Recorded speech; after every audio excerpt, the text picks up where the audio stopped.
So first, to introduce myself, this is Ryan McNelly with Evergreen Exteriors, and we're out here on 2901 Sheffield Drive. I'm doing a roof inspection. Let's begin. First thing, looks like we're definitely noticing some kind of caulking that has worn off of these covered nail heads on this ridge cap. Second thing being, we're definitely starting to see some degranulation on these shingles.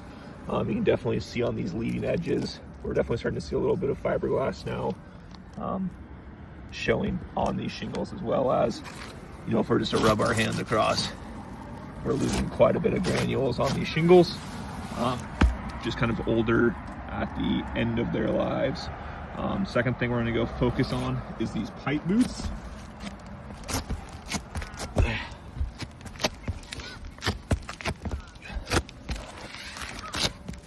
So on this one, we're definitely seeing some kind of crack in here, a little worn out on that EPDM material.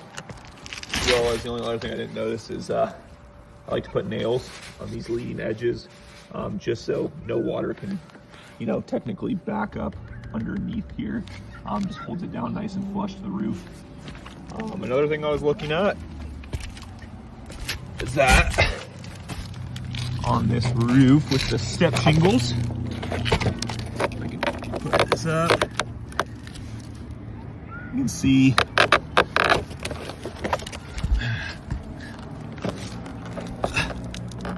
there's a break right there in the step shingle, and then they ran 2 shingles until the next break right there.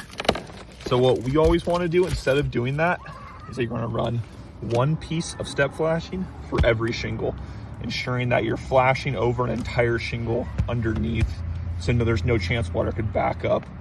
Where with doing 2, water would only have to back up, you know, basically an inch, and then it could be right into your OSB.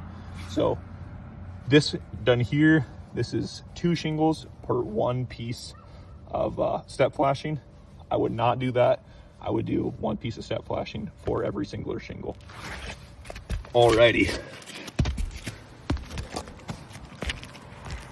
Next thing, checking out these chimney flashing punctures in the roof. Didn't look bad. Only thing I noticed on here is that maybe at some point there's a little bit of hail damage. You can definitely see it over here on this one. We definitely had a little bit of damage on top. Not a big deal. I mean, if we're already looking at replacing a roof, you know, not a big deal in that sense. Doesn't affect the actual structure of it. Last but not least,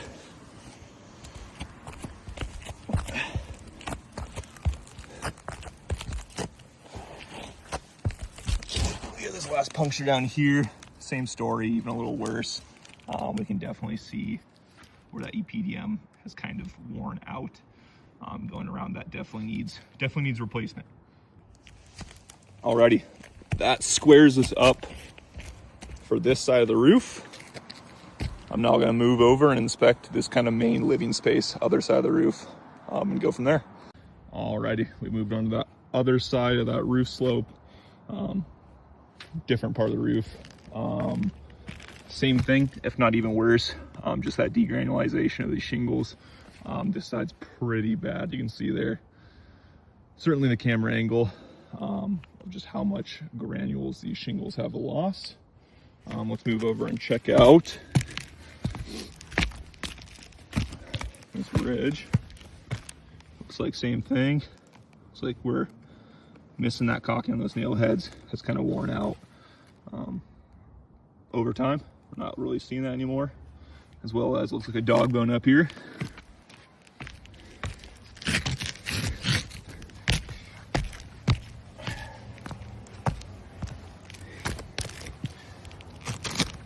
Next thing, we're looking at this pipe boot. It looks like this EPDM flasher.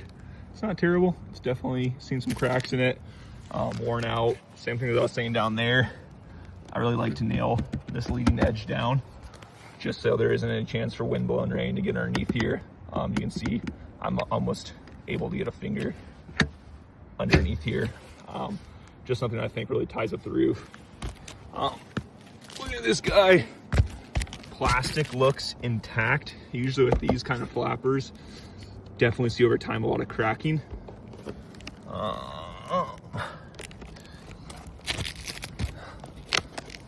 Not really seeing any cracking on it, which is good. When we do replace these, we use strictly just all metal flashings for the roof, besides obviously like the EPDM parts on those. So we'd replace this with metal. I just like these plastic ones really wear out over time. Easy for these to crack down here, I've seen, and it's a big place for leaks. So moving on. Same thing, we're looking at a worn out EPDM, top of that pipe boot. Definitely showing cracking, just worn out. Same thing up here. We're looking at those nail heads. They just lost that caulking over time. It looks like we're moving over to here. Looks like we're definitely looking at some wind damage, where that shingle's actually folded back and torn off the roof. So definitely looking at wind damage right here.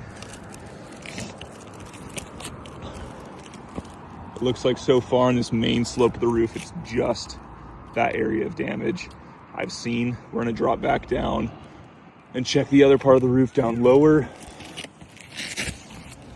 And you can see on this guy, on that EPDM boot, same thing. We're seeing some cracking. It actually looks like they threw a nail on that one, which is interesting and funny. I don't know why they didn't on all the other ones. And same thing, you can definitely see parts of the backside of this roof where we're looking at that degranulation. Kind of shows up in that lighting with the camera. All right, let's move down.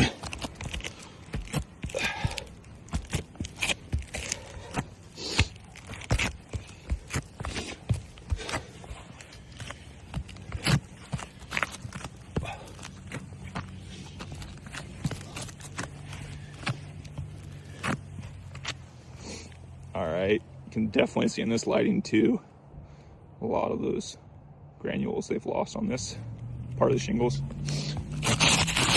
Oh. Yeah, they're definitely coming off. So they threw in a cut valley. Those valleys look clean. Let's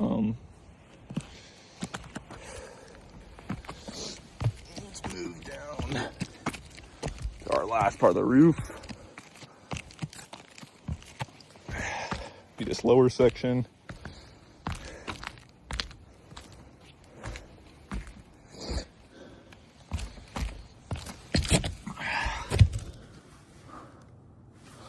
Huh. I would have liked to see a flashing put in behind this fascia here. Oh, comes down the roof. Reason being, I've definitely seen water that's able to blow backing with strong winds. And it's able to go back in that softest space, and you gotta think behind this fascia, you know, that's just straight OSB when it was first framed and sheeted.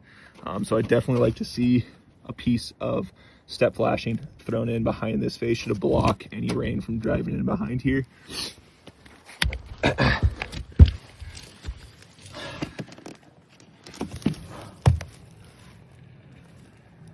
Huh. Looks like same thing. I'd like to see a piece of flashing back here that would cap out basically where this soffit right here, kind of zoom out here, dies into the roof.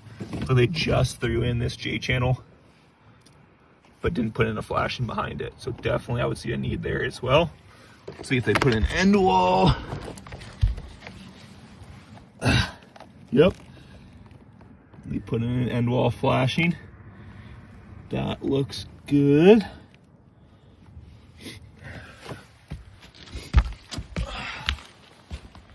You can definitely see we got a little bit of natural growth built up here on the roof.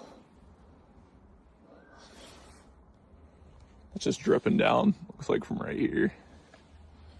Building up. Let's make sure, let's see where they did the step flashing on this side.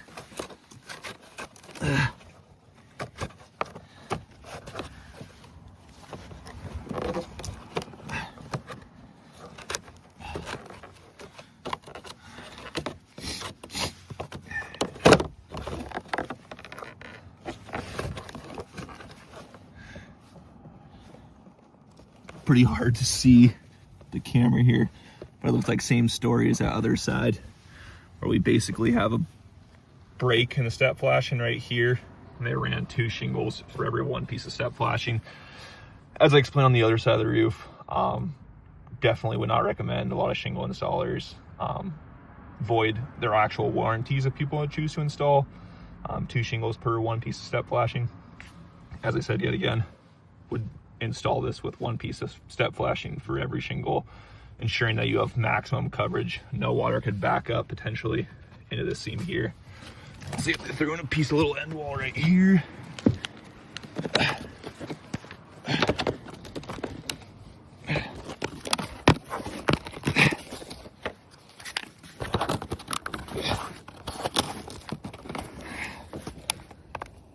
Yep, that's what they did. That's perfect.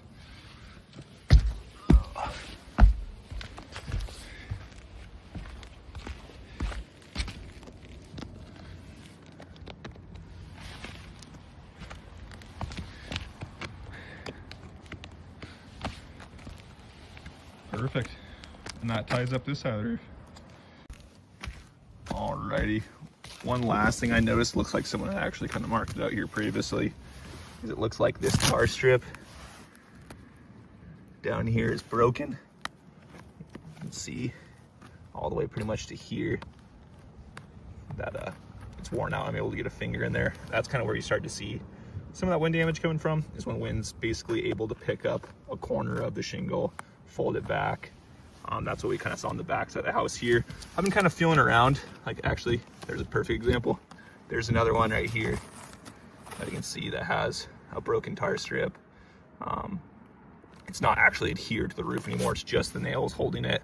And that's, you know, where we see wind, as I said, getting underneath here, bending those shingles back, either fracturing and breaking them right here, or completely just ripping the shingles out. And over time, I mean, you gotta think of this wind flapping that shingle, it's just gonna wear out and crease right here, eventually breaking that shingle over time. I'll kind of feel around this area. Yeah, you can see right here. This one's lifting up. I'm able to actually get a finger over under all that shingle. Looks like that corner here. Oh yeah, look at this one. There's quite a few over here. In fact, even on this kind of major slope of the roof, seeing it really bad. Like, that's just picking up. That's just picking up. That one's pretty held down. That one's just picking up. That one's held down. That one's held down. But yeah, you can definitely see where some of these shingles are breaking away. See that one, yeah. So yeah, definitely seeing that on a lot of parts of the roof.